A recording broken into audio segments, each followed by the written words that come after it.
রাষ্ট্র পরিচালনার মূলনীতি নিয়ে আলাপ চলছে এবং জানেন যে এটা চতুর্থ দিনের মতো এই মূলনীতি আলোচনাটা হাউজে এসছে। সেখানে মোটা দাগে ডানপন্থী এবং বামপন্থীদের ভিতরে ব্যাপকভাবে বিতর্ক চলছে।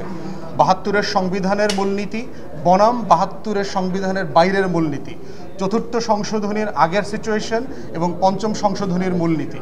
সেখানে বিএনপির সালাউদ্দিন ভাই যে প্রস্তাবটা দিয়েছেন সেটা আমাদের কাছে যৌক্তিক মনে হয়েছে যে কমিশন 4টা নতুন মূলনীতি প্রস্তাব করেছে। স্বাধীনতার ঘোষণায় পত্রে উল্লেখিত 3টা মূলনীতি, সাম্য, মানবিক মর্যাদা এবং সামাজিক সুবিচার, সাথে গণতন্ত্র এবং ধর্মীয় স্বাধীনতা ও সম্প্রীতি। বলা হচ্ছে যে এই 5টা থাকবে। এর সাথে ৭২-এর সংবিধানে থাকা অথবা পঞ্চম সংশোধনীতে যোগ হওয়া কোনো মূলনীতি যোগ হবে অথবা হবে না, এটা আগামী সংসদের এখতিয়ারের উপরে ছেড়ে দেওয়া হয়েছে। আলোচনাটা এখন বেশ উত্তপ্ত আছে।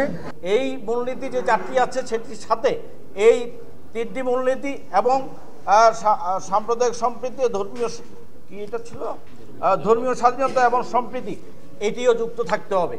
আমরা মনে করি যে কোনো সংবিধানের রাষ্ট্রের মূলনীতি তৈরি করবার ক্ষেত্রে পার্লামেন্টের 2/3 মেজরিটি অথবা সংখ্যাগরিষ্ঠতার জোরে একটি দেশের মূলনীতি তৈরি হতে পারে না, একটি দেশের মৌলিক জায়গা ঠিক করা যেতে পারে না। এটি করবার জন্য বৃহত্তর জনগোষ্ঠীর ম্যান্ডেট দরকার হয়। মুক্তিযুদ্ধের সময় আমরা এক ধরনের বিপ্লবের মধ্যে দিয়ে একটা ম্যান্ডেট পেয়েছিলাম। আর এখন যে দাবিটা আসছে যে 4 মূলনীতির প্রশ্নে আগামী পার্লামেন্ট সিদ্ধান্ত নেবে, একটি রাজনৈতিক দল তার ক্ষমতা যাওয়ার জন্য সংখ্যাগরিষ্ঠ পেয়ে ক্ষমতা যায়, রাষ্ট্রের মূলনীতি পরিবর্তন করার কোনো বৈধতা সে রাজনৈতিক দলে থাকে, এটা আমরা বিশ্বাস করতে চাই না। আমরা মনে করি মূলনীতির পরিবর্তন করবার জন্য যে বৈধতা দরকার সেটি গণভোট, সেটি সংবিধান সংস্কার নির্বাচন, অনেক বিষয় আসতে পারে।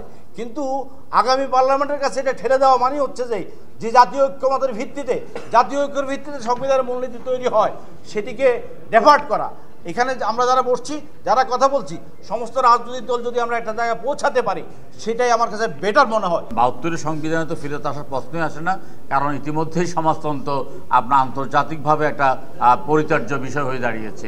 ধর্মনিরপেক্ষতা আমরা সেখানে প্রতিস্থাপন করতে চাই না।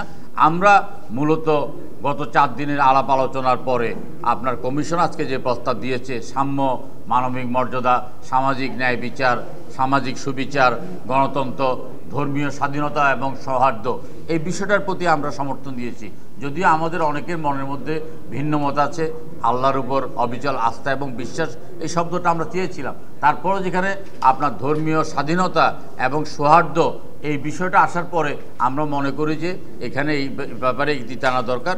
ভবিষ্যতে সংসদে যদি রাষ্ট্রীয় মূলনীতির ব্যাপারে যদি রাজনৈতিক দলগুলো কোনো সংবিধান সংশোধনের প্রস্তাব উপস্থাপন করে এবং সেটা যদি পাশ হয়, তাহলে আমরা কিন্তু এটার বিরোধিতা হয়তো করব না, বা আমরা বৃহত্তর স্বার্থে, আমরা একটা গণতন্ত্রের স্বার্থে এবং জাতীয় ঐক্যমত্যের স্বার্থে ধর্মীয় স্বাধীনতা এবং সৌহার্দ্য এই কথাটাকে আমরা মেনে নিয়েছি।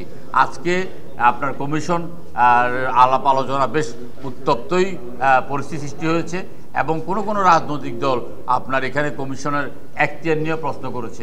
একটা দেশ কিভাবে রাষ্ট্র পরিচালিত হবে, তার সংবিধানের মূলনীতি কী হবে, সুতরাং ওর বাইরে এইখানে বসে কোনো কিছু করার এখতিয়ার আমাদের নাই। ঐক্যমত্য হব না, কারণ ঐক্যমত্য যেহেতু আগেই বলেছি এইটার মধ্যে চাপাচাপি করতে চাই না।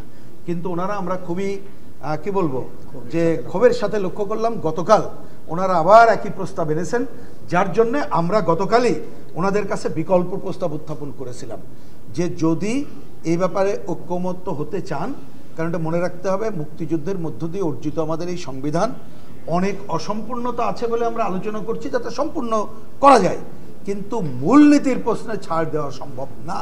যার জন্য আমরা যেটা বিকল্প বলেছিলাম সেটা আমি পড়ে শুনে অল্প কথা, আমরা বলেছিলাম এইভাবে লিখতে পারেন, রাষ্ট্র পরিচালনার মূলনীতি প্রসঙ্গে এইভাবে লেখা যেতে পারে, সংবিধানের রাষ্ট্রীয় পরিচালনার 4 মূলনীতির সাথে, মানে এখন যে 4 মূলনীতি আছে, সাথে সাম্য, মানবিক মর্যাদা, সামাজিক সুবিচার এবং ধর্মীয় স্বাধীনতা ও সম্প্রীতি যুক্ত হবে। আমাদের স্ট্যান্ড পরিষ্কার, এই কথা বলেছি। কিন্তু আমরা ক্ষোভের সাথে লক্ষ্য করলাম আজকে ওনারা বলতে চান যে না, ওই 4 মূলনীতি ঠিক থাকবে, এটা আমরা বলতে চাই না। বরঞ্চ কথার মারপ্যাচে এমনটা হচ্ছে যে মানুষ মনে করবে যে 4 মূলনীতি বাদ দিয়ে নতুন কিছু করতে চাই। তাই এই কথা যখন আমাদেরকে বলতে হলো, আমরা পরিষ্কার করে বললাম, আমি কথা বাড়াচ্ছি না, বললাম যে দেখেন, মুক্তিযুদ্ধের মধ্য দিয়ে অর্জিত সংবিধান এটা হঠাৎ করে আসে নাই। ব্রিটিশ বিরোধী সংগ্রাম, 54-এর যে 21 দফা যুক্ত ফ্রন্ট থেকে শুরু করে মুক্তিযুদ্ধ, তার ধারাবাহিকতা আসছে। এইটা হাত দেওয়ার এখতিয়ার আমাদের নাই, এবং এই কমিশনেরও এই এখতিয়ার আছে বলে আমরা মনে করি না।